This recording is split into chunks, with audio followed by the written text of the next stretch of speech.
13 cities మన భారతదేశంలో ఉన్నాయి. Top 20 polluted cities. మొన్న మార్చ్ 11th వచ్చిన డేటా ఇది. మనం ఎంత దౌర్భాగ్యంలో ఉన్నామో తెలుసుకోవాలనంటే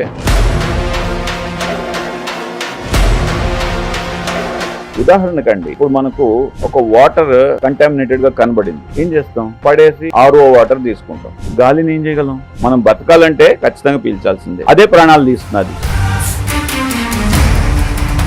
ఇంకేం చేస్తాం? సో ఎక్కడికి పోవాలి మనం?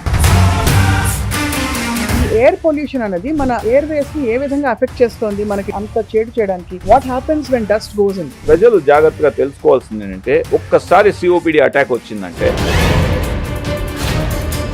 పరిసరాలు నిర్మలంగా బాగుండాలంటే ఇంట్లో నేను ఎప్పుడూ అగరబత్తి పెడతానండి. ఇంట్లో అగరబత్తి పెట్టకపోతే ఏదో ఇవాళ జరగలేదు రొటీన్ అన్న ఫీలింగ్ కలుగుతుంది. అగరబత్తులు పెట్టుకోవడం వల్ల చాలా మందికి దగ్గు ఇలాంటి సింటమ్స్ రావడం చూస్తూ ఉంటాం. అన్ని అగరబత్తులు అలా ఉంటాయండి? లేకపోతే ఏదన్నా కానీ మనకు దీన్ని ఇండోర్ ఎయిర్ పొల్యూషన్ అని అంటారు. అగరబత్తులు కాకుండా ఇంకేమి పొల్యూషన్ క్రియేట్ చేస్తాయంటే ఆక్సిజన్ చేంబర్స్ అని వస్తున్నాయి కొత్తగా. అందులో ఒక అరగంట పడుకుంటే 10 ఏళ్ళు తగ్గిపోతాయి, వయసు తగ్గిపోతుంది, బాగా లంగ్స్ రిజ్యూనేట్ అయిపోతామని చెప్పి. ఆక్సిజన్ ఛాంబర్స్ అనేది బిజినెస్ స్ట్రాటజీ. అది మన హెల్త్ పరంగా ఏదో చాలా ఇంప్రూవ్ చేస్తుంది అనేది లేదు. ఏదో చిన్న జీవితం పోతే పోయిందని చాలా మంది సిగరెట్లు ఎడాపిడా కాల్చేస్తారు. నాకేం కాలేదు, క్రానిక్ స్మోకర్ నేను అన్నేళ్ల నుంచి, నాకేం కాలేదని చెప్పేవాళ్ళు ఉంటారు. సిగరెట్ కాదు, ఇప్పుడు నేను వేపింగ్ చేస్తున్నాను, ఇట్స్ వెరీ వెరీ సేఫ్ అని చాలా మంది అంటారు. Tell us about cigarette and vaping. Most addicting potential ఉన్న ఏజెంట్స్ ఏమన్నా చూసినట్లయితే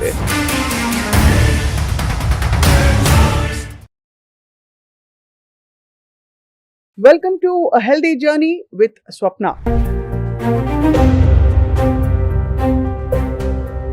ఎక్స్క్లూజివ్లీ మీ సుమన్ టీవీలో మనం లంగ్స్ పరిస్థితి చూస్తే కోవిడ్ తర్వాత ఊపిరితిత్తులకి గౌరవం చాలా పెరిగిపోయింది. ఎందుకంటే సడన్గా అందరూ ఊపిరితిత్తులకి చాలా పని ఉంది మన బాడీలో అని తెలుసుకున్నారు ప్రత్యక్షంగా. కానీ ఫ్రాంక్లీ స్పీకింగ్, రోజు మన దైనందిన జీవితంలో చేసే పొరపాట్లు, మన చుట్టూ ఉండే పరిసరాల వల్ల కొద్ది కొద్దిగా మనం లంగ్స్ని చంపేస్తున్నాం అనేది ఒక కఠోరమైన వాస్తవం.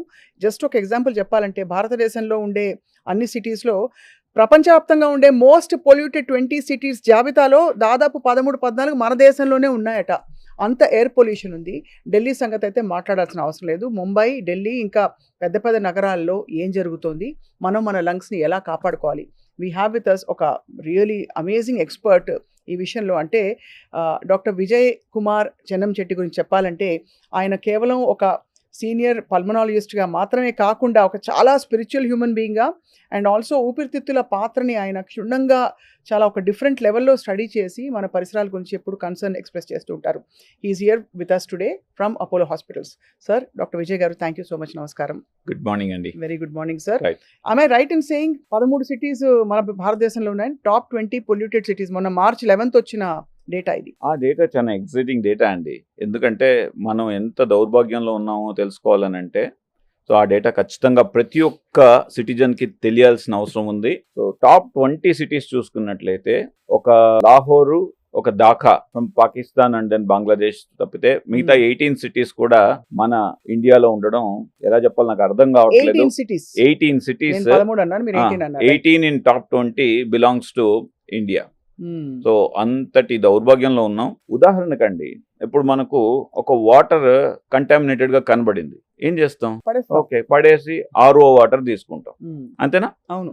సో ఫుడ్ కంటామినేట్ అయినట్టు అనిపించింది, ఏం చేస్తాం? జస్ట్ డిస్కార్డ్ చేసి ఇంకొక ఫుడ్ ప్యాకెట్ తీసుకుంటాం. గాలిని ఏం చేయగలం? అది కంటామినేట్ అయినా కానీ మనం పీల్చాల్సిందే. మనం బతకాలంటే ఖచ్చితంగా పీల్చాల్సిందే. కాకపోతే ఆ బతకడానికి పీల్చుకున్న గాలి అదే ప్రాణాలు తీస్తున్నది. ఇంకేం చేస్తాం? రైట్. సో ఎక్కడికి పోవాలి మనం? ఎక్కడికి పోయే పరిస్థితి లేదు. ఇండియా వదిలి వెళ్ళిపోదామా? ఆ పని లేదు. మనం తప్పకుండా ప్రపంచంలో చాలా సిటీస్ అండి, ఒకప్పుడు ఒక 20 years బ్యాక్ సిటీస్ కొన్ని, న్యూయార్క్ అవ్వచ్చు, శాన్ ఫ్రాన్సిస్కో అవ్వచ్చు, చైనాలో ఫేమస్ మోడల్ బీజింగ్ మోడల్, ఇవన్నీ కూడా ఒకప్పుడు టాప్ పొల్యూటెడ్ సిటీస్ గా ఉన్నాయి. వాటిని రీప్లేస్ చేస్తూ మన ఇండియా ముందుకు వచ్చింది. అది ఏదో మన గిన్నెస్ రికార్డ్ వచ్చినట్టు కాదు కదా. కాబట్టి ఇది హెల్త్ రిలేటెడ్ ఇంపాక్ట్స్ చాలా చేస్తున్నాయి. కాబట్టి దీనివల్ల చాలా మంది చనిపోతున్నారు. కాబట్టి మనం ఇమ్మీడియట్ గా గవర్నమెంట్ ఇప్పుడన్నా సరే మేల్కొని, ఈ టాప్ సిటీస్ ఇంతకు ముందు ఎప్పుడు పొల్యూటెడ్గా ఉన్నాయి, అవి ఇప్పుడు ఎలా క్లీన్ ఎయిర్ చేస్తున్నాయి, మంచి సిటీస్గా ఎలా మారాయి అనేది గమనించుకొని మనం ఆ పద్ధతులన్నీ పాటించి మన ఇండియాను కూడా స్వచ్ఛ భారత్ లాగా మనం పీల్చడానికి స్వచ్ఛమైన గాలిని అందించాలని గవర్నమెంట్ కోరుతున్నానండి. సార్ యాక్చువల్లీ ఫస్ట్ అసలు ఎక్స్టెంట్ ఆఫ్ ద ప్రాబ్లం మాట్లాడదాం. నేను ఎక్కడో చదివాను 10 నిమిషాలు ముంబైలో గాలి పీలిస్తే ఒక సిగరెట్ తాగినంత చేటు చేస్తుందని చెప్పి. అంటే ఒక అడ్వాంటేజ్ ముంబైకి ఒకటి ఉందండి, ఎందుకంటే కోస్టల్ ఏరియా కదా. అవును. సో అంత డెన్స్ పొల్యూషన్ ఉండదు, కొద్దిగా తక్కువ ఉంటుంది. రైట్. కానీ మనం ఢిల్లీ చూసుకోవాలి. Right. ఢిల్లీ చూస్తే ఆల్మోస్ట్ ఆన్ అన్ యావరేజ్, అంటే నువ్వు ఒక బిల్డింగ్ లో జస్ట్ బయటకు వెళ్లకుండా గమ్మునున్నా గానీ ఢిల్లీ గాలి పీల్చుతున్నట్లయితే యావరేజ్ గా 12 సిగరెట్స్ పర్ డే తాగినట్టు. అండ్ బయట మాస్కులు లేకుండా పొల్యూషన్ లో రోజు, అంటే ఇప్పుడు ఎగ్జాంపుల్ ఢిల్లీలో ఒక ట్రాఫిక్ కానిస్టేబుల్ ఒక 8 గంటలు పనిచేస్తున్నాడు, ఆయనకి ఏ హ్యాబిట్ లేదు. అయినప్పటికీ కూడా ఆ ట్రాఫిక్ పొల్యూషన్ లో ఒక మాస్క్ లేకుండా ఉన్నట్లయితే it equals to more than 2 to 3 packets of cigarette per day he smoking. ఎంత దారుణమైన పరిస్థితి. Per day 2 to 3 packets of cigarette చేటా సార్. దానికి ఏంటి కొలమానం ఎలా తెలుసుకుని ఉండొచ్చు మనం అలాగా? అంటే ఎయిర్వేస్ గ్రాడ్యువల్ గా డిటీరియరేట్ అవుతున్న సిమ్టమ్స్ కనిపిస్తాయి మనకి. అంటే ఇనిషియల్ గా ఎప్పుడు కూడా అండి ఏ డిసీజ్ లో కూడా మనకు మేజర్ సిమ్టమ్స్ కనబడవు. అది ఒక లెవెల్ ఆఫ్ ఎఫెక్ట్. అంటే ఎగ్జాంపుల్ లంగ్ ఫంక్షన్ మనకు 100% ఉండాలి. ఆ 100% కాస్త ఏ 70% 65% తగ్గేంత వరకు కూడా మేజర్ సిమ్టమ్స్ ఉండదు. సో అది మనం పల్మనరీ ఫంక్షన్ టెస్ట్ చేసి చూసుకుంటే మనకు అప్పుడు తెలుస్తుంది అనమాట, అంటే ఎటువంటి ఎంత ఇంపాక్ట్ వచ్చిందని. ఎంతమంది చేసుకుంటున్నారు పల్మనరీ ఫంక్షన్ టెస్ట్? చేయట్లేదు. రెగ్యులర్ స్క్రీనింగ్ ప్రోటోకాల్స్ లేవు. Cancer screening, lung cancer screening ఇండియాలో 0. అంటే మనకి దాకా రాదనుకుంటారు. ఏదో స్మోకర్స్ కి అది ఏదో నా పేరు ముఖేష్ సినిమాలు ముందు చూపిస్తారు, కైని గుట్కా అవన్నీ, అవి చేయని వాళ్ళకి రాదనుకుంటారు సార్ చాలా మంది. అలా అనుకుంటారు కానీ బట్ ఫ్యాక్ట్ చెప్తానండి, కరెక్ట్ గా ఈ నెల రోజుల్లో 2 కేసులు. ఒక అబ్బాయి ఏ హ్యాబిట్ లేని అబ్బాయి 22 years he presented to us with lung cancer. దగ్గినప్పుడు రక్తం వస్తున్నది. ఆ రక్తం వస్తున్నది ఎందుకు అనేసి ఎక్స్రేలు ఇవన్నీ చేసి చూసుకుంటే, సిటీ స్కాన్ చేసుకొని బ్రాంకోస్కోపీ బయాప్సీ చేస్తే అది అడినోకార్సినోమా లంగ్ అని వచ్చింది. 2 నిన్నటికి నిన్న ఈరోజు డిశ్చార్జ్ చేస్తున్నాను ఆ పేషెంట్ని. Around 35 years young fellow, married, చిన్న పిల్లలు ఉన్నారు 2. సో ఏ హ్యాబిట్ లేదు. అగైన్ లేని వాడికి కాఫ్ అనేసి వచ్చింది. ఆ కాఫ్ లో ఎందుకు వచ్చిందనేసి ఎక్స్రే సిటీ స్కాన్ అవన్నీ జాగ్రత్తగా చేసి చూసుకుంటే it turn to be again adenocarcinoma lung. Adenocarcinoma lung ఇవన్నీ కూడా ఒకప్పుడు, అంటే మేము చదువుకునే రోజుల్లో వే బ్యాక్ ఇన్ 1998. సో ఆ టైంలో ఏంటంటే ఎవరికి వస్తుంది అని మేము గమనించినట్లయితే ఏ గుట్కా వేసుకునే వాళ్ళు, ఈ tobacco consumption, cigarettes, beedi, khaini ఇటువంటి వాళ్ళకు వచ్చేది. కానీ ఈరోజు కామన్ మ్యాన్ లో చూస్తున్నాం incidence of lung cancer has become very very significant health problem just because of air pollution. Just because of air pollution. ఇంతెందుకండి స్వప్న గారు, ఒక్క మాట చెప్తాను నేను. ఒక 1000 మంది చనిపోతున్నారు అనుకోండి, దీనిలో ఎయిర్ పొల్యూషన్ వల్ల ఎంతమంది చనిపోతున్నారని అనుకోవచ్చు మీరు. ఉతారు ఎగ్జాంపుల్ అంటే మనకి తెలిసి ఒక 5-10 అనుకుంటాం కదా. సో ఇండియన్ స్టాటిస్టిక్స్ ప్రకారం, నేను వేరే ఎక్కడ తీసుకురాలా, ఇండియన్ డేటా ప్రకారం అప్రాక్సిమేట్ గా 1000 మంది చనిపోతుంటే 250 మంది 250 members are dying because of air pollution, either direct or indirect effect of air pollution. 250 మంది 1000 మందిలో అంటే 1/4. అండ్ ఒక యాన్యువల్ డేటా చూసినట్లయితే అప్రాక్సిమేట్ గా 1.5 million people are dying just because of air pollution. ఎంత దారుణమైన పరిస్థితి. ఇప్పుడు కన్నా గవర్నమెంట్స్ మేల్కోవాలి, పబ్లిక్ సొసైటీస్, NGOs ఇవన్నీ మేల్కొని మనం we have to look at the international గా మనం మోడల్స్ ఉన్నాయి. ఓకే, చాలా స్ట్రాటజిక్ గా ఎగ్జిక్యూట్ చేసిన model. One of the successful model okay is Beijing model అంటారు. బీజింగ్ మోడల్లో ఏం చేస్తున్నారంటే 3 stage గా అనమాట. అంటే దేనిన్నా మార్పు తీసుకోవాలంటే ఎక్కడో చోట మనం కదలాల్సిందే. రైట్. సో అటువంటి ప్రయత్నం మనం ఈ రోజు చేస్తున్నాం. నాకు చాలా గర్వంగా ఉంది. సార్ ఒకటి చెప్పండి, అంటే ఫస్ట్ అసలు ఇండివిజువల్ లెవెల్లో అండర్స్టాండ్ చేసుకోవడానికి ఈ ఎయిర్ పొల్యూషన్ అనేది మన ఎయిర్ వేస్ ని ఏ విధంగా అఫెక్ట్ చేస్తోంది, మనకి అంత చేటు చేయడానికి what happens when dust goes in? Dust లో మనకు మనం పీల్చే గాల్లో అండి అంబియంట్ ఎయిర్ అంటారు. దీనిలో మనకు ఆక్సిజన్, కార్బన్ డైఆక్సైడ్, నైట్రోజన్ ఉంటాయి. ఇవి కాకుండా ఎయిర్ పొల్యూషన్ ఎలా కొలుస్తాము? ఎయిర్ క్వాలిటీ ఇండెక్స్ అని అంటారు. దీనిలో 5 ఉంటాయన్నమాట. ఒకటి PM 2.5 లెవెల్స్, PM 10 లెవెల్స్ అని అంటారు. అంటే పార్టికులేట్ మెటీరియల్ అని అంటారు, మ్యాటర్ అంటారు. తర్వాత carbon dioxide, nitrogen related carbon monoxide, nitrogen related nitrogen dioxide, nitric oxide, ఇటువంటివి నైట్రోజన్ రిలేటెడ్ కాంపౌండ్స్. తర్వాత వోలటైల్ ఆర్గానిక్ కాంపౌండ్స్ అంటారు. తర్వాత సల్ఫర్ రిలేటెడ్ కాంపౌండ్స్ అంటారు. ఇప్పుడు జస్ట్ కామన్ మ్యాన్కి అర్థం చేసుకోవాలంటే ఒక యాసిడ్ మనకు చేతిలోనో ఎక్కడో పడింది, ఒక చుక్క ఏమవుతుంది, కాలుతుంది. యాసిడ్ లో ఏముంటుంది, ఏదర్ సల్ఫర్ కానీ హైడ్రోక్లోరిక్ యాసిడ్ అని మనకు కామన్ గా తెలిసిన యాసిడ్స్. సో అదే కాంపౌండ్స్ మనం గాల్లో తీసుకొని లంగ్స్ కు పడేస్తే ఏమవుతుంది, లంగ్స్ బర్న్అవుట్ అవుతాయి. అది కాకపోతే ఏంటంటే మెల్లిమెల్లిగా ఇట్స్ ఎ స్లో పాయిజన్ కాబట్టి వెంటనే మనకు తెలీదు. మెల్లిగా అంటే కాన్స్టెంట్ గా నాకేముంది అనేసి విచ్చలవిడిగా గాల్లో మనం ఎయిర్ పొల్యూషన్ కి ఎక్స్పోజ్ అవుతా అంటే ఒక 10 years టైంలో ఏమవుతుందంటే లంగ్స్ లో అంతా కూడా అలర్జీ రిలేటెడ్, ఇనీషియల్ గా అయితే అలర్జీ, ఆస్తమా ఇటువంటివి వస్తుంటాయి. అది క్రానిక్ ఎక్స్పోజర్ వల్ల ఏమవుతుందంటే సిఓపిడిగా మారుతుంది. సిఓపిడి అనేది ఎలా ఉంటుందంటే pulmonary disease. Fantastic, right, chronic obstructive pulmonary disease. దీంతో వచ్చిన చేట ఏంటంటే మాటికి లంగ్ అటాక్లు జరుగుతుంటాయి. మనం హార్ట్ అటాక్ విన్నాం కదా, అలాగా లంగ్ అటాక్స్ అని ఉంటాయి అన్నమాట.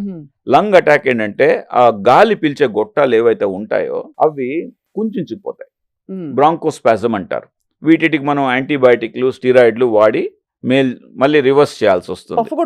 పఫ్ కొట్టుకుంటాం, సో ఇన్హేలర్స్ వాడతాం. సో ఇవన్నీ వాడుతుంటే బట్ దీనిలో ప్రజలు జాగ్రత్తగా తెలుసుకోవాల్సింది ఏంటంటే ఒక్కసారి సిఓపిడి అటాక్ వచ్చిందంటే 2-3 years తర్వాత మళ్ళీ అటాక్ వస్తుంది, సెకండ్ అటాక్, థర్డ్ అటాక్ ఏమవుతుందంటే మనకు ఫస్ట్ అటాక్ 3 years తర్వాత వచ్చింది అనుకోండి, థర్డ్ అటాక్ అనేది 2 years లో వస్తుంది, ఫోర్త్ అటాక్ అనేది 1 year లో వస్తుంది, ఫిఫ్త్ అటాక్ అనేది 6 months వస్తుంది, సిక్స్త్ అటాక్ అనేది ఒక 3 months లో వస్తుంది, సెవెంత్ అటాక్ అనేది 1 month లోపల వస్తుంది. ఈ అటాక్ ప్రతి అటాక్ లో కూడా పేషెంట్ చనిపోయేదానికి అప్రాక్సిమేట్ గా 10% ఛాన్సెస్ ఉంటాయి. ఓ మై గాడ్, ఒక్కొక్క అటాక్ లో. అండ్ గ్రాడ్యువల్ గా అది డిటీరియరేట్ అయ్యి కండిషన్ ఇంకా కొంచెం వర్సన్ అవుతా ఉంటుంది. లంగ్ ఫంక్షన్ ప్రతి అటాక్ కి లంగ్ ఫంక్షన్ తగ్గిపోతా ఉంటుంది. అదే అసలు శ్వాస లేకుండా శరీరమే ఫంక్షన్ కాదు కదా సార్. అసలు గాలి పీల్చుకో ఒక్క నిమిషం మీరందరూ ఇలా ముక్కు మూసుకొనేసి నోరు ముక్కు మూసుకొనేసి ఉండండి, ఎంతమంది ఉండగలుగుతారు? చాలా కష్టం అసలు. ముందు ఆ థాట్ తోటే ముందు సగం చచ్చిపోతాను, అంతే కదా. సో కాబట్టి it is very very important to demand a good quality of air. Right. ఎన్ని ట్యాక్సులు పే చేస్తున్నాం అండి, అదే అవునా కాదు? కానీ ఎంత గవర్నమెంట్ చేస్తుంది? ఫర్ ఎగ్జాంపుల్ మీరు చెప్తున్నవన్నీ కూడా వెహిక్యులర్ ఎమిషన్స్ నుంచి వచ్చేవే కదా సార్. Industrial pollution sir. ఇక్కడ కూడా పటాన్చేరు లాంటి ప్లేసెస్కి వెళ్ళామంటే, హైదరాబాదు తర్వాత any industrial area for that matter, Balnagar దాటి వెళ్తే విపరీతంగా మనకి వాసన కొడుతూ ఉంటుంది. మనకి అదొకటి, దాంతోపాటు ఈ వేస్ట్ యార్డ్స్, డంపింగ్ యార్డ్స్ నుంచి కూడా ఏమన్నా మనకి టాక్సిక్ ఇవన్నీ వస్తాయండి, ఫ్యూమ్స్ వస్తాయా? డంపింగ్ యార్డ్స్ ఒకటి, తర్వాత మనకు ఇండస్ట్రియల్ పొల్యూషన్ ఒకటి, వెహికులర్ పొల్యూషన్. దీనిలో మనం బీజింగ్ మోడల్ గురించి మాట్లాడుకున్నాం ఇంతకుముందు. బీజింగ్ మోడల్లో ఏం చేస్తున్నారంటే ఆల్మోస్ట్ 11,500 ఫ్యాక్టరీ అవుట్లెట్స్ని బీజింగ్ సరౌండింగ్స్ నుండి ఎరాడికేట్ చేసింది, ఎలిమినేట్ చేసింది. మనకు క్లీన్ ఎయిర్ కావాలంటే ఇవన్నీ సిటీస్ అన్ని కూడా చాలా ఇంపార్టెంట్ కదండి. ఇప్పుడు ఆల్మోస్ట్ మన హైదరాబాద్లో 1.2 crore 1.3 crore పీపుల్ ఉంటున్నారు. Every persons health is in మన హ్యాండ్స్. ఓకే, ఖచ్చితంగా అతి జాగ్రత్త మెజర్స్ తీసుకొని at least 10 years down the line మన పిల్లలన్నా మంచిగా బతకాలి కదా. అంటే ఆ హోప్ ఉంది. కానీ మీరు అన్నట్టు ఒక్కోసారి అనిపిస్తుంది, మనం ఇప్పుడు ఉన్న టెక్నాలజీ తోటి ఇన్ని ఎయిర్ ప్యూరిఫైర్లు పెట్టుకుని ఏదో కొంతమంది హూ కెన్ అఫోర్డ్, అందరూ అఫోర్డ్ చేయలేరు. బట్ తర్వాత జనరేషన్స్కి ఏంటి సొల్యూషన్స్ అర్థం కాదు, బికాస్ ఇవి కూడా రెసిస్టెంట్ అయిపోతాయి అనిపిస్తుంది. అంటే air purifier there is something in computers అండి, గీగో అంటారు. గీగో అంటే గార్బేజ్ ఇన్ గార్బేజ్ అవుట్, అవునా? సో మనం లోపలికి వేసేది గార్బేజ్ అంటే ఇప్పుడు చెత్త ఎయిర్ వస్తుందా అంటే అది ఎంత ఫిల్టర్ చేస్తుంది, కొంతవరకు ఫిల్టర్ చేస్తుంది, మిగతాది దైవాధీనం. ఆ తర్వాత మనం ఎక్కడ పడితే అక్కడ తీసుకెళ్ళలేం కదండి. అంటే మనం ఏదో చిన్న రూమ్ లో కూర్చొని మన ఆఫీస్ ఉందంటే కాసేపు పెట్టుకుని మనం ఫీల్ అవ్వచ్చు, అంతే. హ్యూమిడిఫైర్ ఉంది లేకపోతే ప్యూరిఫైర్ ఉందని చెప్పి. అసలు పని చేస్తాయి సార్ కొంతవరకైనా? ఖచ్చితంగా పని చేస్తే లేదని చెప్పలేదు, కాకపోతే ఎంతవరకు వాడాలి అది. సో మనం యాంబియంట్ ఎయిర్, ఇప్పుడు మనం రూమ్ లో కొద్దిసేపు ఉంటాం, బయట తిరగాలి కదా. అవును. సో కామన్ ఏరియాస్ ఉంటాయి. ఇప్పుడు మనం ఇక్కడ వచ్చి మాట్లాడుతున్నాం, ఎయిర్ ప్యూరిఫైర్ తెచ్చుకోలేం కదా, లేకపోతే ఆక్సిజన్ క్యారీ చేసుకోలేం కదా. చేసుకోలేము. ఇక్కడ ఈ కాంటాక్ట్ తోటి అడగాలి, ఆక్సిజన్ చేంబర్స్ అని వస్తున్నాయి కొత్తగా, అందులో ఒక అరగంట పడుకుంటే 10 ఏళ్ళు తగ్గిపోతాయి, వయసు తగ్గిపోతుంది, బాగా లంగ్స్ రిజ్యూనేట్ అయిపోతామని చెప్పి. Does it work? To be honest, oxygen chambers అనేది ఇట్స్ ఎ బిజినెస్ స్ట్రాటజీ అండి. అంతేనా? అంతేకాని అది మనకు హెల్త్ పరంగా ఏదో చాలా ఇంప్రూవ్ చేస్తుంది అనేది లేదు. లేదు. రైట్. అండ్ ఇన్ఫ్యాక్ట్ మన పీల్చే ఎయిర్లో అట్మాస్ఫియర్లో 21% ఆక్సిజన్ ఉంటుంది.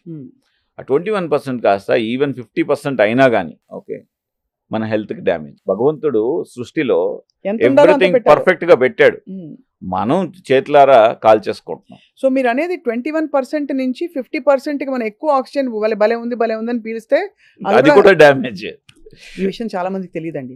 ఎక్కువ ఆక్సిజన్ కోసం ట్రై చేస్తే ఇది నోట్ అంటే చేసుకోవాలి. ఇది క్లినికల్గా ఎలా చెప్తామంటే, ఇప్పుడు పేషెంట్ మాకు సివియర్ న్యూమోనియాతోనో సివియర్ కోవిడ్తోనో అడ్మిట్ అవుతాడు. సో వీళ్ళకి మన చాలా ట్రయల్స్ జరిగాయి. ఒక బ్రిటిష్ ట్రయల్ జరిగింది. వీళ్ళు కొంతమందికి ఏం చేసినారంటే 100% ఆక్సిజన్ ఉండేట్టుగా చూసుకున్నారు. మనం పల్స్ ఆక్సిమీటర్లో సాచురేషన్ ఉంటుంది కదా, అది 100 ఉండేట్టుగా చెక్ చేసుకున్నారు. కొంతమందికి 94 పెట్టుకున్నారు టార్గెట్. ఎవరు హెల్తీగా బయట రికవర్ అయింటారు చెప్పండి? 94 ఉన్న వాళ్ళే రికవర్ అయింటారు. 94 వాళ్ళు 100 రికవర్. నేను అంటే దొరికిపోతాను కాబట్టి నేను 194 అన్నాను. చెప్పండి సార్. అదే 100 అనేది కరెక్ట్ కాదు. అంటే న్యాచురల్గా 100 వచ్చిందంటే వేరే విషయం. మనం సప్లిమెంట్ చేసి ఎక్కువ ఆక్సిజన్ ఇచ్చి 100 మెయింటైన్ చేయడం కూడా కరెక్ట్ కాదు. ఓహో. సో సో ఇది చాలా everything is in modest work చేస్తుంది. Everything in extremes it causes damage. That's a very valuable point, sir. I've heard that insurance, premium also in some of these cities is very high. ఎందుకంటే అక్కడ ఎలాగో చచ్చిపోతారని వాళ్ళకి ముందే తెలుసు. చాలా మందికి తెలియని పాయింట్ మీరు చెప్పారండి. అప్రాక్సిమేట్గా మనం మెట్రోస్లో ఉంటున్నాం అంటే నాన్ మెట్రోకి మెట్రోస్కి ఈ ఇన్సూరెన్స్ కంపెనీస్ అప్రాక్సిమేట్గా 12 to 15% ఎక్కువ ఛార్జెస్ ప్రీమియం కలెక్ట్ చేస్తున్నాయి. ఎందుకంటే ద హిడెన్ రీజన్ ఈస్ ఇది పొల్యూటెడ్ సిటీస్, వీళ్ళకి ఎక్కువ ఛాన్సెస్ హెల్త్ రిలేటెడ్ ఇష్యూస్ వచ్చే అవకాశం ఉంది. Lung problems, heart problems, including brain problems, so strokes ఇవి వచ్చే అవకాశం ఉంది అనేసి ఇన్సూరెన్స్ కంపెనీస్ తెలుసుకొని మీరు సేమ్ థింగ్ మీరు మీ అడ్రస్ వేరే 2 tier సిటీ అంటే సంథింగ్ వరంగల్లో తిరుపతినో ఇచ్చినారనుకోండి, ఇమ్మీడియట్గా 10% మీ ప్రీమియం తగ్గిపోద్ది. అది సో అంటే దాన్ని బట్టి అర్థమవుతుంది అందరికీ తెలిసిన ఒక కఠోరమైన చేదు వాస్తవం. అయితే డాక్టర్ విజయ్ కుమార్ గారు, అఫ్ కోర్స్ ఇవన్నీ బయట ఉండే పరిస్థితులు, కొంతవరకు ప్రభుత్వాలు సంస్థలు ఒక గ్రూప్ లెవెల్లో చొరవ తీసుకుని జరగాల్సిన మార్పులు అవి జరుగుతాయని ఆశిస్తూనే ఇంటి పరిసరాల గురించి మాట్లాడదాం. ఇళ్లలో బిగ్గెస్ట్ అలర్జెన్స్ ఏమిటి? మనకి allergy causing things. For example పావురాలు ఉంటే శాంతిక పోతాలు వచ్చాయి, కిటికీలో కూర్చుంటే లవ్ బర్డ్స్ వచ్చాయి, మన ఇంట్లో ప్రేమ పెరుగుతుంది. ఇది ఎవరో చెప్పారు, పుస్తకాలు చదివాను అనుకుంటారు. What do actually pigeons do to us అండి? సో మోర్ ఇంపార్టెంట్ అండి. ఏమవుతుందంటే మన ఇండియాలో చాలామందికి ఈ ఎండాకాలం వచ్చింది, పక్షులకు నీళ్ళు లేవు, అది మంచి ఉద్దేశం లేదని చెప్పలేదు. పక్షులకి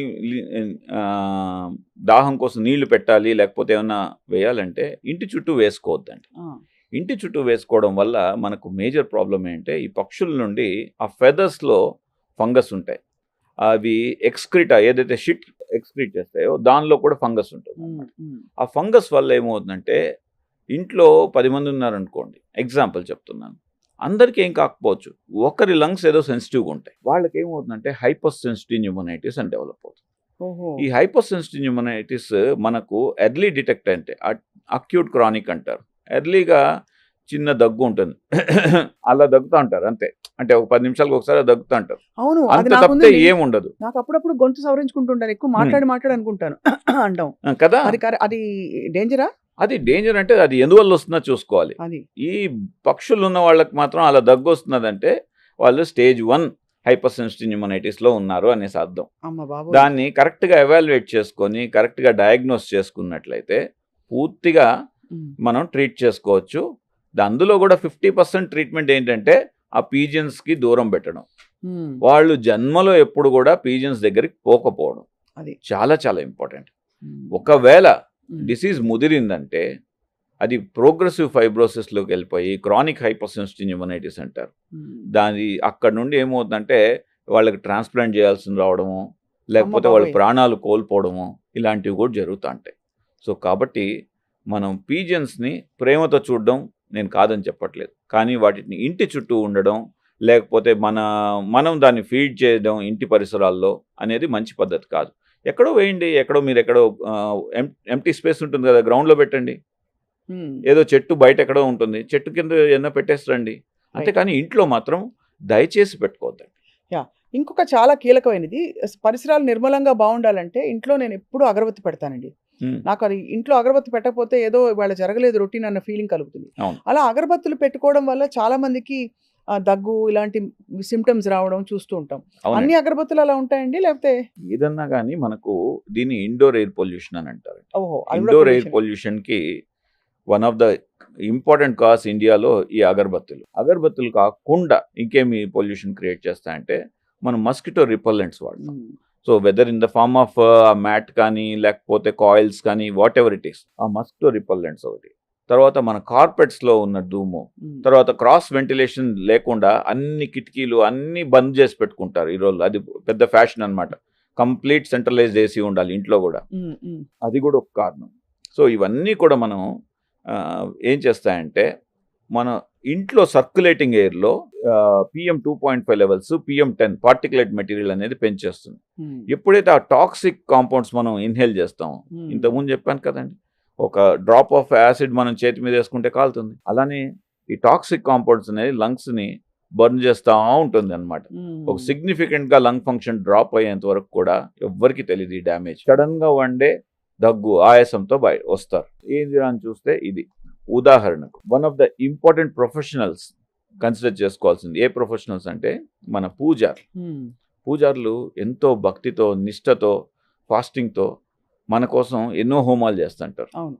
వీళ్ళకి లంగ్స్ ఆన్ అన్ యావరేజ్ అంటే నా అండర్స్టాండింగ్లో మిగతా వాళ్ళకన్నా కూడా ఓ 15 years కన్నా ముందే డ్యామేజ్. అంటే వాళ్ళ ఏజ్ 45 ఉన్నింది అనుకోండి, వాళ్ళ లంగ్ ఏజ్ చెక్ చేసినామంటే 65 or 70 ఉంటుంది. అంత డ్యామేజ్ వస్తుంది. వీళ్ళు కూడా అతి జాగ్రత్తగా హోమం చేస్తున్నారు, నేను కాదని చెప్పలేదు. హోమం చేసినప్పుడు మీ లంగ్స్ సెన్సిటివ్గా ఉన్నాయని అంటే దగ్గు లేకపోతే ఆయాసం ఇటువంటివైనా వస్తున్నట్లయితే అవాయిడ్ చేయండి. సో చిన్న సైజ్ హోమాలు చేయడం. So amount of exposure also place a very very important. Duration of exposure place equally important. So రోజు హోమాలు చేస్తున్నారు అనుకోండి, 45కే 80 years లంగ్ అయిపోతాయి. అది మీరు చాలా స్పిరిచువల్ బెంట్ ఆఫ్ మైండ్. నాకు తెలుసు మీరు ఎంత మీరు హోమాలు పూజలు కూడా ఎంత చేస్తారో. మీరు ఈ మాట అంటున్నారంటే యాజ్ ఎ డాక్టర్ ఇది ఎంత సీరియస్ సమస్య అర్థమవుతుంది. అంటే this is what I need to speak is evidence based medicine. Okay, నాకు భక్తి ఉంది అని అంటే మీరు అందరూ హోమాలు చేసుకోండి, పూజలు చేసుకోండి అని అసలు పల్మనాలజిస్ట్ మనం చెప్పకూడదు కదా. అదే అంటే ఎవరికి పడదో వాళ్ళు చూసుకోవాలి. పడదంటే invariably every one is affected అండి. There is no doubt. కొందరికి ఎక్కువ అఫెక్ట్ అవుతుంది, కొందరు తక్కువ అఫెక్ట్ అవుతుంది. అఫెక్ట్ కానటువంటి వాళ్ళు లేరు. అది ఇంట్లో సాంబ్రాన్ పుల్ల పెట్టి ఓకే ఆ గాలిని మనం పీల్చుతుంటే definitely it is going to decrease at least 1 to 2 years of your life. And Indian countries, ఇండియాలో ఇంట్లో పొల్యూషన్ బయట పొల్యూషన్ ఉంది కాబట్టి మన మెట్రోస్లో యావరేజ్గా మనం ఢిల్లీ స్టాటిస్టిక్స్ చూస్తే ఒక క్లీన్ ఎయిర్ ఉన్న సిటీలో ఎక్కడన్నా ఇమాజిన్ న్యూజిలాండ్ కానీ ఆస్ట్రేలియా కానీ వెరీ క్లీన్గా ఉంటుంది ఆ cities.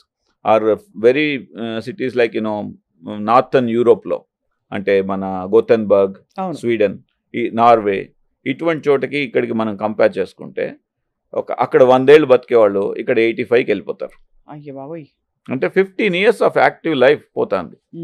And another important thing మనం గుర్తుపెట్టుకోవాల్సింది, మనకు మోస్ట్ ప్రొడక్టివ్ టైం ఎప్పుడు అంటారు మనిషి ఏజ్ లో ఎప్పుడు మాక్సిమం 25 to 45 అనుకోండి అని అనుకుంటారు కదా.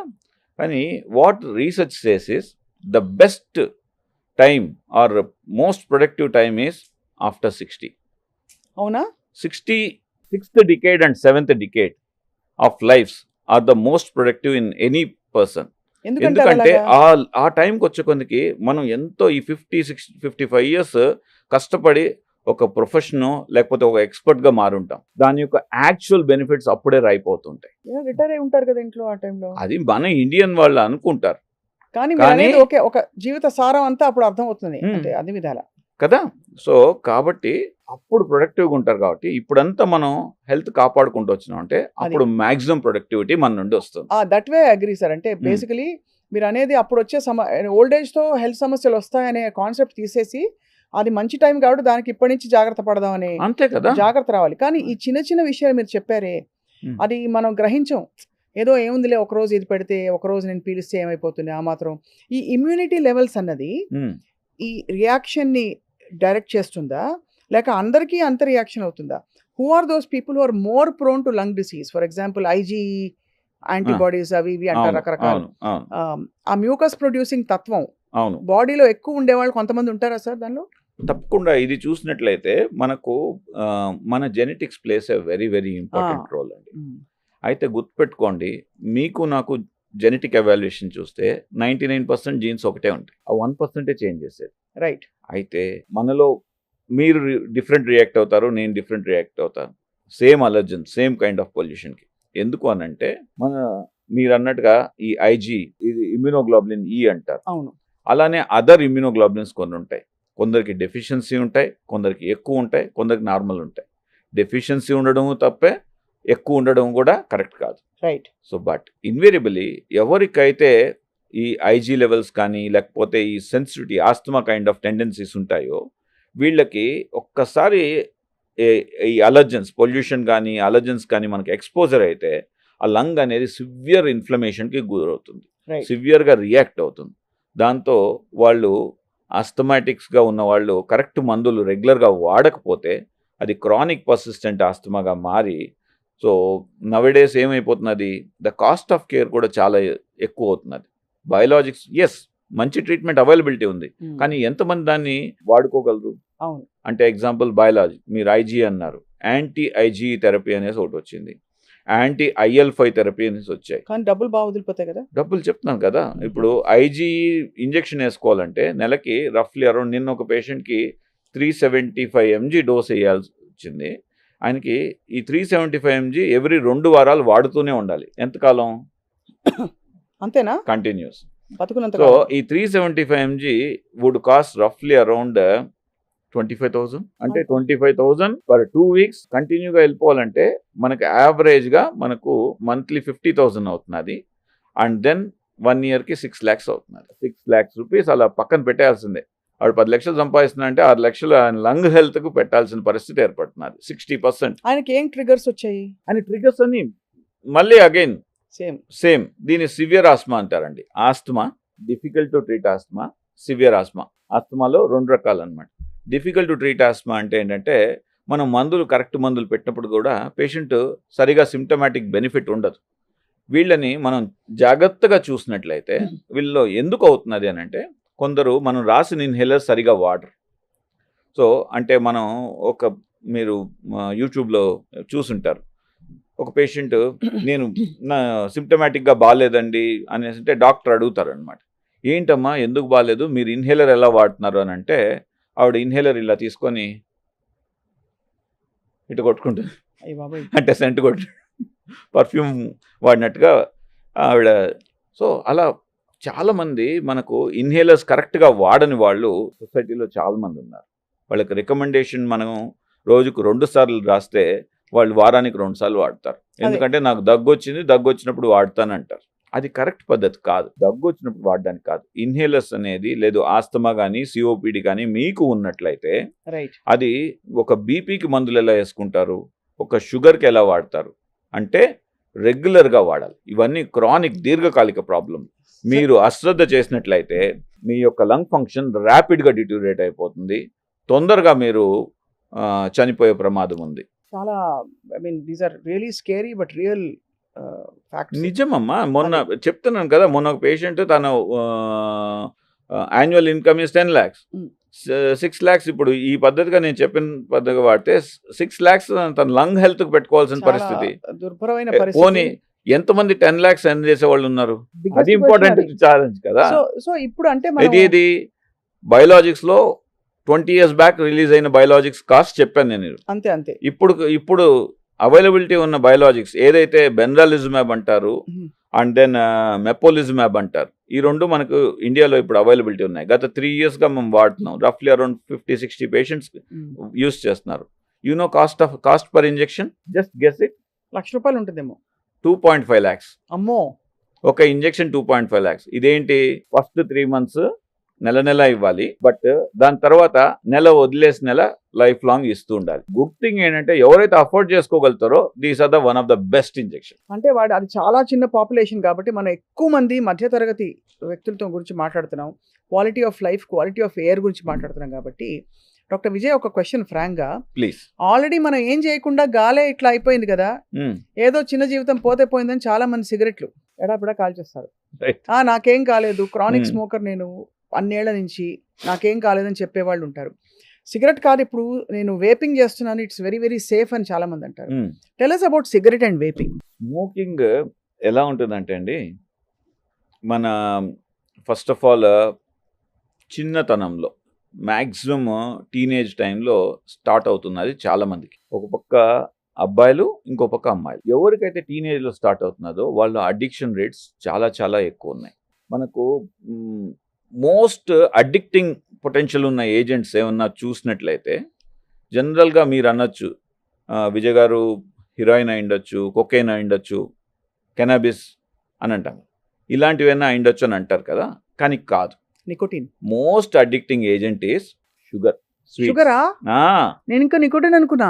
దాని తర్వాత వచ్చేది నికోటిన్. సో ఈ రెండు అనేది బాడీకి ఎంత డ్యామేజ్ చేస్తాయంటే షుగర్ కూడా ఈక్వల్గా డ్యామేజ్ చేస్తుంది, and nicotine is one of the most dangerous component. Addictive substance, most addictive substance and most dangerous. Nicotine అనేది ఏం చేస్తారంటే ఒక 5 years ముందు వరకు నికోటిన్ గమ్స్ ఉన్నాయి కదా, ఇవి వాడేసేయండి సిగరెట్ మానేదానికి అనేది ప్రిస్క్రైబ్ చేసేవాళ్ళం. అఫ్ కోర్స్ ఇప్పుడు కూడా ప్రిస్క్రైబ్ చేస్తున్నాం, కానీ ఒక 5-6 ఏళ్ల ముందు ఒక మంచి నేచర్ జర్నల్లో ఒక పేపర్ పబ్లిష్ అయింది. నికోటిన్ అనేది కూడా it can cause cancer. Okay, so మీరు స్మోకింగ్ చేస్తున్నట్లయితే స్మోకింగ్ ఆపడానికి నికోటిన్ చీవింగ్ గమ్స్ వాడుతుంటారు. సో నికోటిన్ చీవింగ్ గమ్స్ కూడా మంచిది కాదని చెప్తున్నాను. అదే కాబట్టి లంగ్స్ ఒకటే కాదు, ఇంకో రకమైన క్యాన్సర్ రావడానికి కూడా ఇబ్బంది నికోటిన్ వల్ల. కానీ వేపింగ్ అనేది ఏంటి కొత్తగా? What is vaping? కొత్తది కాదండి, అండ్ ఇండియాలో vaping is banned as well.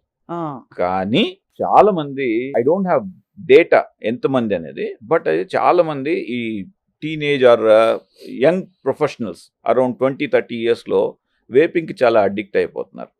Vaping వల్ల ఈరోజు సైంటిఫిక్ డేటాలో గూగుల్లో కానీ పబ్మెడ్ అని ఉంటుంది అనమాట, మన రీసెర్చ్ గురించి ఏం ఆర్టికల్స్ పబ్లిష్ అయినాయని చెక్ చేస్తే దెర్ ఆర్ 1000 రిపోర్ట్స్ మనకు వేపింగ్ వల్ల లంగ్ డ్యామేజ్ అయింది, వేపింగ్ వల్ల లంగ్ పేషెంట్ న్యూమోనియా వచ్చింది, వేపింగ్ వల్ల పేషెంట్ సివియర్ న్యూమోనియా వచ్చి చనిపోవడం జరిగింది. అలాంటి రిపోర్ట్స్ మనకు ఒక 1000 పబ్లికేషన్స్ వస్తాయి. 1000 is not a small number in terms of publications. అంటే ఎగ్జాంపుల్, టీబీ గురించి ఒక 100 పబ్లికేషన్స్ ఉన్నాయనుకోండి, కమ్యూనిటీలో ఏమవుతుందంటే 1,00,000 మంది ఉంటారు. బర్డన్ 100 మనకు పబ్లిష్ అయితే దాని బర్డన్ అనేది ఆల్మోస్ట్ దానికి 100-fold ఉంటుంది. అలా ఉంది పరిస్థితి. మరి అయితే సిగరెట్ అంటే ఇంజూరీస్ టు హెల్త్ అని రాస్తున్నారు ప్యాకెట్ల మీద, సినిమాలో షాట్ వస్తే కూడా ఒక టైంలో అది మగతనానికి నిదర్శనం. ఇప్పుడు అన్ఫార్చునేట్లీ ఆడవాళ్ళు, లేడీస్ ఎక్కువ స్మోక్ చేస్తున్నారు. మీరు చూసుంటారు చాలా సార్ మీ కేసెస్. నాకు నిజంగా చెప్పాలని అంటే డీ అడిక్షన్కి క్లయింట్స్ వస్తుంటారు. ఈ డీ అడిక్షన్ క్లయింట్స్లో మగవాళ్ళ కన్నా కూడా ఆడవాళ్ళు ఎక్కువ వస్తున్నారు. That's one way it is good. నేను మారాలి అనేది ఆడవాళ్ళలో ఎక్కువ ఉంది. బట్ అగైన్ చూసినట్లయితే ఇంకొక రకంగా అర్థం చేసుకుంటే ఎక్కువ మంది ఆడవాళ్ళు తాగుతున్నారు, స్మోక్ చేస్తున్నారు, కాబట్టి వాళ్ళు ఎక్కువ మంది సఫర్ అయ్యి వాళ్ళు రావడం జరుగుతుంది. So smoking is surely very very అంటే మోస్ట్ లంగ్స్కి అతి పెద్ద శత్రువు ఈ డస్ట్తో పాటు స్మోకింగ్ కూడా అని చెప్పచ్చు. మనం అనుకుంటాం కానీ లంగ్స్ అనేది తనిగా, హార్ట్ తనిగా, లేకపోతే కిడ్నీ తనిగా అనుకుంటాం. ప్రజలందరూ అర్థం చేసుకోవాల్సింది ఏంటంటే ఒక్క చోట ఇన్ఫెక్షన్ వచ్చింది అంటే, ఎగ్జాంపుల్ మన వేలు కాలింది, కంట్లో నుండి నీళ్ళు వస్తాయి రావా? అలానే లంగ్స్ పుండు పడితే బికాస్ ఆఫ్ స్మోకింగ్ కానీ పొల్యూషన్ కానీ మొత్తం బాడీ అంతా కూడా సిస్టమిక్ ఇన్ఫ్లమేషన్ స్టార్ట్ అవుతుంది. అండ్ మీరు వినే ఉంటారు సిఆర్పి, డైమర్ ఇవన్నీ చేసుకుంటా ఉన్నాం మన కోవిడ్ టైంలో. ఈ సిఆర్పిలు చెక్ చేస్తే చాలా ఎక్కువ ఉంటాయి వీళ్ళకి ఇన్ఫ్లమేషన్ వల్ల. అండ్ లంగ్ ఒక్కటే అఫెక్ట్ అవుతున్నది అని అనుకోవద్దండి. లంగ్ ఇన్ఫ్లమేషన్ వచ్చింది, అది సిస్టమిక్గా బ్లడ్లో స్ప్రెడ్ అయ్యి అది హార్ట్కి ఎఫెక్ట్ చేస్తుంది, బ్రెయిన్కి ఎఫెక్ట్ చేస్తుంది. హార్ట్కి ఎఫెక్ట్ చేస్తే అరిథ్మియాస్ అంటారు, అంటే హార్ట్ ఒక స్మూత్గా కొట్టుకునే హార్ట్ కాస్త పిచ్చి పిచ్చిగా కొట్టుకుంటుంది. దాన్ని ఏట్రియల్ ఫిబ్రిలేషన్ అని అంటారు, ఏట్రియల్ ఫ్లట్టర్ అంటారు, ఒక్కొక్కసారి వెంట్రికులర్ టెకికార్డియస్ అని అంటారు. వెంట్రికులర్ టెకికార్డియస్, వెంట్రికులర్ ఫిబ్రిలేషన్ వచ్చిందని అంటే 1 నిమిషం 2 నిమిషాల్లో పేషెంట్ చనిపోయే ప్రమాదం ఉంటుంది. అలానే ఇదే స్మోకింగ్ వల్ల లంగ్స్ ఎఫెక్ట్ అయ్యి ఆ వచ్చిన ఇన్ఫ్లమేషన్ వల్ల బ్రెయిన్లో బ్లడ్ క్లాట్స్ అయ్యి స్ట్రోక్ వచ్చే అవకాశం ఉంటుంది. యంగ్ పర్సన్స్ స్ట్రోక్ కన్నా ముందు TIA అంటారు, ట్రాన్షియంట్ ఇస్కిమిక్ అటాక్. అంటే అరే బాబు మొత్తం స్ట్రోక్ ఇవ్వట్లేదు, కొంచెం స్ట్రోక్ ఇచ్చి మళ్ళీ రికవర్ చేస్తున్నా అనేసి భగవంతుడు ఒక వార్నింగ్ సిగ్నల్ అనమాట. ఇవి చాలా ఎక్కువ అయిపోయినాయి కమ్యూనిటీలో, చాలా చూస్తున్నాం. ఇంతకుముందు ఏదో 6 నెలలకో 4 నెలలకో కేసు చూస్తున్నట్లయితే ఇప్పుడు కనీసం నా న్యూరాలజీ కొలీగ్స్ అడిగినా అంటే వాళ్ళు కనీసం వారంలో 2-3 కేసులు చూసే పరిస్థితి ఏర్పడింది. అంటే ఎంత సివియర్ ఇన్ఫ్లమేషన్ కాజ్ చేస్తున్నది ఒక స్మోకింగ్ వల్ల, ఒక ఎయిర్ పొల్యూషన్ వల్ల మీరు అందరూ అర్థం చేసుకొని మీ లంగ్స్ని మీరు కాపాడుకోకపోతే వేరే ఎవ్వరూ కాపాడలేరు. బాబోయ్! అసలు లంగ్స్‌కి మన పరిసరాలు మొదలుకొని అంటే మీరన్నట్టు గాలి నుంచి ఎస్కేప్ కాలేము. నీళ్లు మారుస్తాం, తిండి మారుస్తాం, ఇంకేదైనా అలర్జెన్స్ ఉంటే కష్టతరమైన పరిస్థితి ఉంటే మారుస్తాం. వేరే గ్రహం చూసుకోవడానికి పాపం సునీత విలియమ్స్ గారు వెళ్ళి అలా వచ్చారు, తిరిగి వచ్చారు. ఆవిడ వచ్చారు.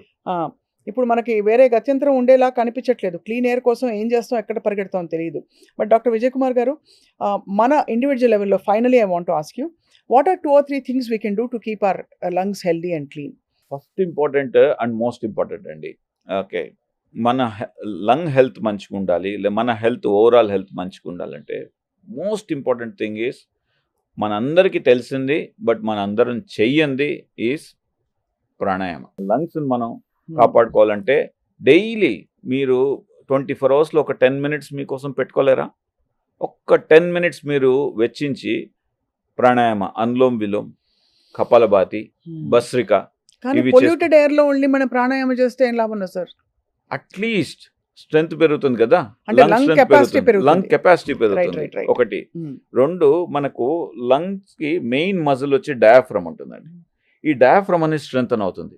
ఒకవేళ రేపు పొద్దున్న న్యూమోనియా వచ్చినా కానీ ఈ డయాఫ్రమ్ స్ట్రెంగ్త్ ఉన్న వాళ్ళు రికవరీ తొందరగా అయిపోతారు. అంతే, అర్థమైంది. ఇప్పుడు అదే మనం అనుకున్నట్టుగా పొల్యూషన్ ని మనం మార్చలేకపోతున్నాం. మన మీ level చేతిలో లో- లేదు, మన చేతిలో లేదు. correct. మన చేతిలో మనం ఏం చేసుకోవాలి? ఒకటి, ప్రాణాయామ. మనకు ఎంత డ్యామేజ్ జరిగిన బాడీలో ఏం హీల్ చేస్తుందని అంటారు, చెప్పగలరా మీరు? నిద్ర. అది. So that is the most important thing. అది. Second most important thing is ensure that you have, అంటే వన్స్ ఎవరైనా సరే ఒక 7 hours 7.5 hours స్లీప్ కానీ ఉన్నింది అనుకోండి, మీ యొక్క quality of life, quality of health next లెవెల్కి వెళ్ళిపోతుంది. ఎందుకంటే మనకు నిద్రలో అటే స్ట్రెచ్ ఉండాలండి, దట్స్ వెరీ ఇంపార్టెంట్. ఆ 7 hours అనేది ఒకే స్ట్రెచ్లో పడుకున్నట్లయితే ఇంకా బాగుంటుంది. ఆ లేటర్ పార్ట్ ఆఫ్ ద స్లీప్లో ఏమవుతుందంటే ఒక రెమ్ స్లీప్ అని వస్తుంది, REM sleep, rapid eye movement sleep అంటారు. ఈ స్లీప్లో ఏమవుతుందంటే మనకు లాట్ ఆఫ్ హీలింగ్ జరుగుతుంది. అంటే ఏదైతే డ్యామేజ్ జరుగుతున్నది ఒంట్లో అవన్నీ కూడా మళ్ళీ హీల్ రీసెట్ చేసుకుంటుంది. అవుతాయి. 2, మన ప్రతి ఒక్కరి బాడీలో కూడా క్యాన్సర్ కణాలు ఉంటాయంటే నమ్మగలుగుతారా? ఉంటాయి సార్, అది జాగ్రత్తగా ఖచ్చితంగా ఉండవు. ఉంటాయి. అది ఆ రీపేర్, ఆ DNA డ్యామేజ్ అయింది ఏదైతే ఉంటుందో నిద్రలో అది రీపేర్ చేసుకుంటుంది. ఎంతమంది మీరు నిద్రపోతున్నారు 7 hours? లేదు, ఎవరు లేరు. చాలా తగ్గిపోయింది. పర్టికులర్గా సిటీ కల్చర్లో చాలా తగ్గిపోయింది. సో ప్రాణాయామం అండ్ నిద్ర అండ్ ఏదో ఎక్కువ తినేస్తే మనం ఆరోగ్యంగా ఉంటాం అనేది మాత్రం ఎప్పుడు అనుకోవద్దండి. మన పొట్టలో ఒక ఎగ్జాంపుల్ ఒక 100% పడుతుంది అని అనుకుంటే 30% తిని చూడండి, అంతే, ఎంత ఎనర్జెటిక్గా తయారవుతారు. So this is the third important principle. ప్రపంచం అంతా ఈరోజు మాట్లాడుతున్నది 2 విషయాల గురించి అండి. ఒకటి లంగ్ హెల్త్, 2 గట్ హెల్త్. ఈ 2 కానీ మనం జాగ్రత్తగా కాపాడుకుంటే ఇంకా దేని గురించి ఆలోచించాల్సిన అవసరం లేదు, మీరు నిండు 100 ఏళ్ళు బతుకుతారు. చాలా రీఅష్యూరింగ్గా ఉంది doctor Vijay Kumar garu. We're ending on a very positive note, because మీరు అన్నట్టు it's depressing to know that we don't have clean air around, and గ్రాడ్యువల్గా కొద్దిగా డ్యామేజ్ జరిగిపోతుంది ఒక ఆందోళనకి. మీరు కొన్ని పరిష్కారాలు చెప్పారు. అఫ్ కోర్స్ గవర్నమెంట్స్ పుంజుకుని నిద్ర లేచి చేయాల్సిన పనులు చాలా ఉన్నాయి. వస్తాయండి, ఇట్స్ ఇన్వేరియబుల్గా they are going to implement. అది బికాస్ ఇప్పుడు మనం ఇండియన్ లెవెల్లో చూసుకుంటే మనందరూ కూడా ఒక 5 ఏళ్ళు లేక 10 ఏళ్ళు తక్కువ బతకబోతున్నాం అంటే ఎవరికన్నా బాధే. 5 నిమిషాలన్నా కానీ లైఫ్ అనేది లైఫే. అవును. సో అలాంటి సిచ్యువేషన్లో ఇప్పుడు గవర్నమెంట్ కూడా మంచి ఎలక్ట్రిక్ వెహికల్స్ కానీ వాటికి సబ్సిడైజ్ ఇవ్వడం కానీ తర్వాత ఇవన్నీ కూడా స్టార్ట్ చేసింది. We're in the beginning phase of the curve. Promptly speaking probably next 10 yearsలో under the abled governance of Modi గారు కానీ మన రేవంత్ రెడ్డి గారు కానీ I think they take very good measures. నా suggestion if at all if you ask me government మీరు ఏం చెప్తారంటే they should take pilot projects like మనకు ఇండియాలో ఇట్స్ అ స్పిరిచువల్ కంట్రీ కాబట్టి తిరుపతి తీసుకోమని చెప్పండి, లేకపోతే యాదాద్రి తీసుకోమని చెప్పండి, శ్రీశైలం తీసుకోమని చెప్పండి. దీన్ని పైలట్ ప్రాజెక్ట్స్గా రన్ చేసి మొత్తం ఎలక్ట్రిక్ వెహికల్స్ పెట్టండి. Do not allow. ఇప్పుడు తిరుమలలో నిన్ననే పెద్ద ఆయన్ని వెంకటేశ్వర స్వామి దర్శనం చేసుకొని వచ్చాను. సో అక్కడ no plastic is allowed. For the past 2 years చాలా చక్కగా ఇంప్లిమెంట్ చేస్తున్నారు. ప్లాస్టిక్ వాటర్ బాటిల్స్ కానీ ఏం కనబడట్లేదు. చాలా మనసు చాలా తృప్తి వచ్చింది. సో అలానే నెక్స్ట్ లెవెల్ ఆఫ్ ఇంప్లిమెంటేషన్లో ప్రాబబ్లీ మనం if we can implement no diesel cars or no diesel vehicles or petrol vehicles అని చెప్పారనుకోండి, అన్ని ఎలక్ట్రిక్ వెహికల్స్ అనుకోండి, తిరుమల క్వాలిటీ ఆఫ్ ఎయిర్ ఎంత ఇంప్రూవ్ అయిపోతుంది. అదే దాన్ని phase wise Tirumala Yadadri all spiritual పాయింట్స్లో తీసుకొని దాన్ని ఫేజ్ వైజ్ అందరికీ ఇంప్లిమెంట్ చేసి మెట్రోస్ కూడా తీసుకురావడం. థాట్ ప్రాసెస్లోనే మార్పు రావాలి సార్. మీరు అన్నట్టు ఎవ్రీ ఇండివిజువల్ ఎవ్రీ సిటిజన్ ఆ బాధ్యత ఫీల్ అవ్వాలి పరిసరాల పట్ల. మనం కూడా ఏమి మన పొల్యూషన్ చెక్స్ అయ్యాయా మన బళ్ళకి అన్నీ చూసుకోవాల్సిన బాధ్యత అందరి మీద ఉంది కదా. మీరు గమనించరు లేదు, ఈ మధ్య ప్రజల్లో సెల్ఫ్ లో పెరుగుతుంది. నన్ను నేను కాపాడుకోవాలి అనే ఒక తత్వం చాలా క్లియర్ కట్గా పెరుగుతూ నా రెస్పాన్సిబిలిటీ ఏంటి, స్వచ్ఛ భారత్ చేసుకోవాలి అని మోడీ గారు అన్నారు. దానికి నేనేం చేస్తున్నాను అనేది కూడా చాలామంది థింక్ చేస్తున్నారు.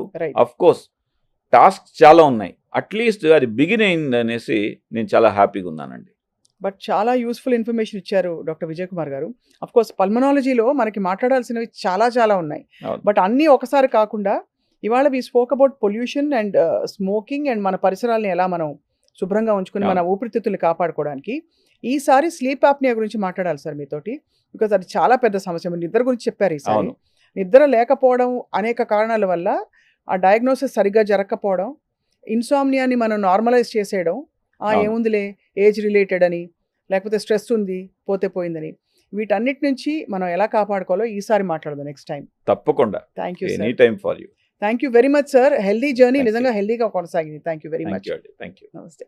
స్వప్న గారితో నా జర్నీ అండి, it is more than a decade journey. So healthy journey with Swapna గారు. సో ఇది విన్నగానే ఫస్ట్ ఆవిడ ఫోన్ చేసిన వెంటనే ఇమ్మీడియట్గా నేను ఎస్ చెప్పాను. ఎందుకంటే సో ఒకటి స్వప్న గారు one of the best anchors that మన industry has produce. Second important thing వచ్చి సుమన్ టీవీ నాకు చాలా మనసుకి నచ్చిన టీవీ. సో ఈ రెండింటి ద్వారా అనేసి వెంటనే నా అపాయింట్మెంట్స్ అన్నీ క్యాన్సిల్ చేసి స్వప్న గారి కోసం వచ్చాను.